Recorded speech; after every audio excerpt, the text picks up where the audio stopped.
재혼에 대해 상대편의 가족이 반대를 하니 화가 납니다. 2024년 1월 3일 수행법회. 안녕하세요. 두북 수련원의 아침이 밝았습니다. 겨울하늘에는 앙상한 나뭇가지만 남았습니다. 스님은 새벽 기도와 명상을 마친 후 오전 10시부터 수행법회 생방송을 했습니다. 새해를 맞이하고 첫 번째 수행법회 시간입니다. 대중이 삼배의 예로 법문을 청하자 스님은 정토회 회원들에게 새해 인사를 했습니다. 지난 열흘 동안의 안거 수련의 내용을 공유한 후 으뜸절의 실천 활동 모습과 연말연시에 곳곳에서 정토회 회원들이 한반도의 평화를 염원하는 통일 기도를 했던 모습을 영상으로 보았습니다. 서울 정토사회문화회관에서는 정토회 대표님과 청년들이 삼천배 철야 정진을 하였고 구미 아도모래원, 창원 복림사지, 경주 사천왕사지, 임진각에서는 평화와 통일을 염원하며 만배 정진을 하였습니다.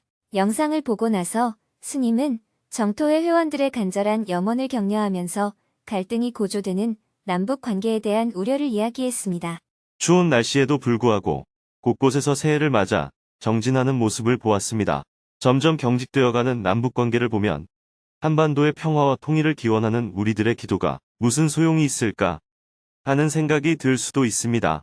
그러나 겨울 동안 얼어붙은 만물이 봄이 오면 녹듯이 남북 관계에도 봄과 같은 기회를 맞는다면 경색된 관계가 되살아날 수 있을 것입니다. 전쟁과 같은 참혹한 비극을 피할 수 있는 길. 새해 벽두부터 남북의 지도자들이 서로에 대한 적대심을 드러내고 공격적인 발언을 주고받는 모습을 보았습니다.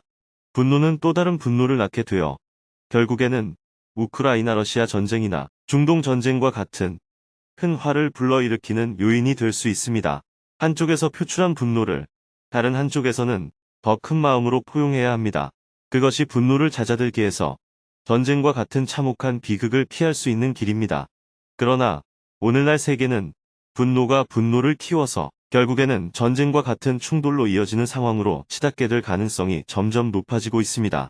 그 이유 중에 하나로 유튜브의 알고리즘을 들 수 있습니다.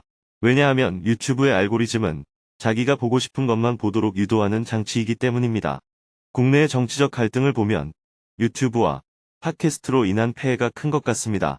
몇몇 유튜버들의 말에 현혹되어서 다른 의견에는 귀를 열지 않고 눈을 뜨려 하지 않기 때문에 많은 사람들의 생각이 점점 편중되어 가고 있습니다. 물론 유튜브나 팟캐스트, SNS와 같은 새로운 언론 매체들이 갖는 편리성도 있고 일상에서 널리 활용되고 있는 게 현실입니다. 또한 기존의 TV나 신문이 제공해왔던 제한된 정보에 비해서 훨씬 확장된 정보를 제공하는 것도 사실입니다. 그러나 기존의 언론 매체는 진보나 보수 어느 쪽으로 편중되어 있는지 공정성을 감시하고 걸러내는 장치가 마련되어 있습니다. 반면에 유튜브에서 제공되는 정보는 사실이 아닌 얘기, 주관적인 얘기, 개인의 편협한 생각이 걸러지지 않은 채 마구 쏟아져 나오고 있습니다. 많은 사람들이 그 정보를 마치 사실인 것처럼 믿어서 앞으로 사회적인 갈등을 격화시킬 가능성이 높습니다. 왜냐하면 잘못된 정보는 합리적인 해결점을 찾아가는데 걸림돌이 되기 때문입니다. 그러니 여러분들도 정치든 종교든 어떤 것이든 한쪽의 정보에 지나치게 편중되지 않도록 유의할 것을 당부드립니다. 유튜브 알고리즘이 갖는 폐해. 유튜브를 통해서 북한에 대한 정보를 한 가지 보게 되면 관련한 정보들이 줄줄이 쏟아져 나옵니다. 또 진보적인 사람이 하는 얘기를 들어보면 보수적인 정치인에 대한 온갖 비리들이 줄줄이 달려 나옵니다. 또 보수적인 정보 하나를 들어보면 진보적인 정치인에 대한 문제점들이 쏟아져 나옵니다.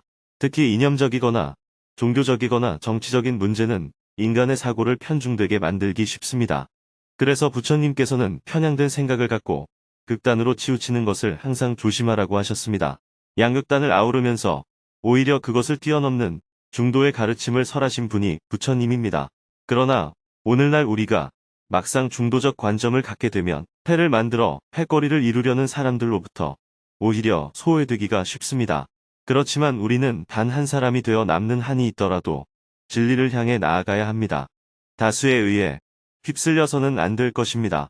정포회 회원들 중에서도 가끔 정치, 종교, 이념적인 부분에서 편중된 사고를 갖고 흥분해서 얘기하는 사람이 종종 있습니다. 그러나 정포회는 편향된 사고를 극복하는 것을 과제로 삼고 있다는 것을 염두에 두셔야 합니다. 항상 균형 잡힌 관점을 갖도록 노력해 주실 것을 부탁드립니다. 이어서 증문즉서를 했습니다. 사전에 3명이 질문을 신청하여 스님과 대화를 나눈 후 즉석에서 2명이 질문을 하고 스님의 답변을 들었습니다. 그 중에서 1명은 재혼을 하고 싶지만 상대편의 가족이 반대를 하니 너무 화가 난다며 어떻게 마음을 다스려야 하는지 조언을 구했습니다. 재혼에 대해 상대편의 가족이 반대를 하니 화가 납니다. 8년 전 이혼을 하고 아이 둘을 혼자서 키우고 있습니다. 4년 전 이혼을 한 남자를 새로 만나게 되었고 이 남자는 이제 12살 된 아이와 어머니와 함께 살고 있습니다. 제가 이 남자에게 기대고 싶었던 마음이 큰 것인지 어느 순간부터 이 남자를 보면 좋은 마음보다 화나는 마음이 더 많이 일어납니다. 저와의 재혼을 반대하는 아이와 어머니를 이해해야지 하면서도 너무 화가 납니다. 그런데도 관계를 끊어내지 못하는 제가 너무 한심하고요. 5가지가 좋은데 5가지가 싫으면 어떻게 해야 하는지 너무 답답합니다. 좋은 5가지를 위해서 싫은 5가지를 감수해야 한다고 생각하면서도 마음먹은 대로 되지 않을 땐 어떻게 해야 할까요? 실은 5가지를 버리려면 5가지 좋은 것도 같이 버려야죠. 경전의 공덕천과 흑암천 이야기가 있습니다.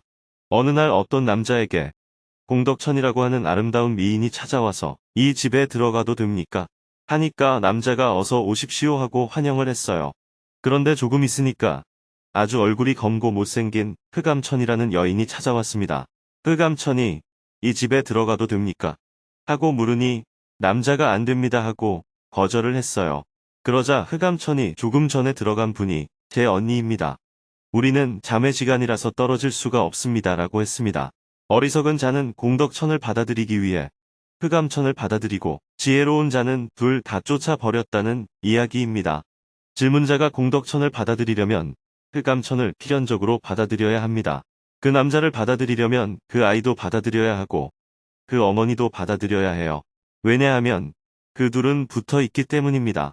둘을 딱 떼서 너는 가고 너만 오너라. 이렇게는 안 된다는 겁니다. 나머지 둘이 싫으면 남자도 포기를 해야 합니다. 둘을 딱 떼서 좋은 면만 갖겠다고 하는 것은 결국 아이와 아버지의 천륜을 끊어내려는 행위가 되고 모자지간의 천륜을 거스르는 행동이 되는 겁니다. 내 이익을 위해서 남을 불행하게 만드는 일을 서슴없이 한다면 그걸 어떻게 수행자라고 할 수 있겠어요? 그건 애당초 갈 길이 아니에요. 그리고 질문자 역시 재혼할 처지가 아니잖아요. 재혼을 하겠다면 둘을 받아들여야 하고 재혼을 안 하겠다면 더 이상 고민할 필요도 없는 거예요. 그 남자와 가끔 만나서 연애하는 것에 대해서는 누구도 반대하지 않잖아요. 가끔 만나서 대화하고 즐기는데 그걸 할머니가 알겠어요? 아이가 알겠어요? 처음부터 만나지 말든지 만나도 친구 정도의 관계만 유지한다고 생각하면 상대편의 가족을 원망할 이유가 없습니다. 외로울 때마다 가끔 만날 수 있는 것만 해도 고맙게 생각하면 돼요. 질문자가 재혼할 처지가 된다면 상대에게 한번 적극적으로 의사를 표현해 보면 됩니다. 재혼을 하겠다고 마음을 먹었으면 상대가 맺고 있는 관계를 다 수용할 자세를 가져야 합니다. 그렇지 않으면 재혼을 생각하면 안 됩니다. 그러면 그 아이는 어떡하고 어머니는 어떡해요? 그 남자에게서 아이와 어머니를 떼어낸다는 것은 어리석은 생각이고 세상에 분란을 일으키는 생각입니다. 그러니 친구로 지내는 건 아무 문제가 없으니까 친구로 지내든지 결혼까지 생각한다면 상대의 가족을 모두 수용할 마음의 자세를 가져야 합니다. 얼굴만 갖고 싶다고 해서 손발을 잘라낼 수는 없잖아요. 미워할 하등의 이유가 없습니다. 내가 원하는 것만 딱 가지고 싶은데 그게 안 되니까 미워하는 마음이 드는 겁니다. 네, 그랬던 것 같습니다. 질문자는 수행을 하고 있는 사람이니까 따끔하게 이야기해 드린다면 심보가 더럽다고 말할 수 있습니다. 심보를 고쳐야 합니다. 음식을 맛있게 먹으려면 재료를 손질하는 과정이 필요합니다. 연애는 둘만 좋으면 됩니다. 나이 차이가 나도 아무 상관이 없고 외국인이랑 연애를 해도 아무 상관이 없습니다. 그러나 결혼이란 둘이서만 하는 게 아닙니다. 결혼은 가족이라는 공동체를 이루는 것이기 때문에 나 혼자만 생각할 수 없습니다. 만약 질문자도 남자친구가 재혼을 하자면서 질문자의 아이 둘을 데리고 오지 말라고 하면 결혼할 수 있겠어요? 본인도 안 되면서 왜 상대편에게는 아이와 어머니를 데리고 오지 말라고 하는 게 말이 돼요? 애초에 말이 되지 않습니다. 그러니 그저 친구로 지내든지 그것도 안 하든지 둘 중에 선택을 해야 합니다. 그 이상을 생각하는 것은 지나친 이기심입니다. 괜히 질문했다가 본전도 못 건진 것 같죠? 아닙니다. 정확하게 지적해 주신 것 같습니다. 그런 관점을 가지면 행복하게 살 수가 있습니다. 감사합니다. 스님의 말씀을 들으니 속이 후련해졌습니다. 더욱 수행 정진하여 심보를 곱게 쓰도록 하겠습니다. 다행히 질문자가 수행을 하고 있으니 얼마나 좋습니까? 우리가 수행자니까 이런 이야기를 서로 주고받을 수 있는 겁니다. 만약 제가 일반인을 상담하면서 너 심보 더럽다 이렇게 말하면 큰일 나겠죠. 일반인에게는 그런 말을 못합니다. 그냥 좋게만 얘기하거나 침묵을 하게 되죠. 그런데 우리는 수행자이기 때문에 솔직하게 이야기를 주고받을 수 있고 그로 인해 더 큰 대화의 가능성이 열립니다. 이런 대화는 수행자라는 공감대가 있기 때문에 가능한 겁니다. 계속해서 질문들이 이어졌습니다. 부처님께서는 타인의 불행 위에 자신의 행복을 쌓지 말라고 하셨는데 그 의미가 무엇인가요? 어떤 경쟁도 하지 말라는 의미라면 어떻게 사회생활을 해야 하죠? 남편이 아파트를 사서 모으기만 합니다. 더 이상 대출이 안 되니 시댁 식구들 명의로 하고 협력을 안 하면 화를 내고 협박을 합니다. 어떡하죠? 척추장애 사급을 앓고 있는데 108배를 하는 대신에 의사가 권고하는 수영을 해도 괜찮을까요? 요양보호사를 하고 있는데 할아버지가 치매 할머니를 때리는 모습을 목격했을 때 경찰에 신고를 해야 할지 어떤 도움을 드려야 할까요? 대화를 마치고 나니 12시가 다 되었습니다. 사홍서원으로 수행법회를 마친 후 정토회 회원들은 모둠별로 화상회의 방에 모여 마음 나누기를 이어나갔고 스님은 방송실을 나왔습니다. 오후에는 동네에 몸이 편찮으신 어르신들이 많이 생겨서 어르신들의 집과 요양원을 방문하며 위로와 격려를 하였습니다. 해가 저물고 저녁에는 실내에서 업무를 처리한 후 하루 일과를 마무리했습니다. 내일은 하루 종일 텃밭에 남겨둔 배추를 수확하고 밭 정리를 할 예정입니다.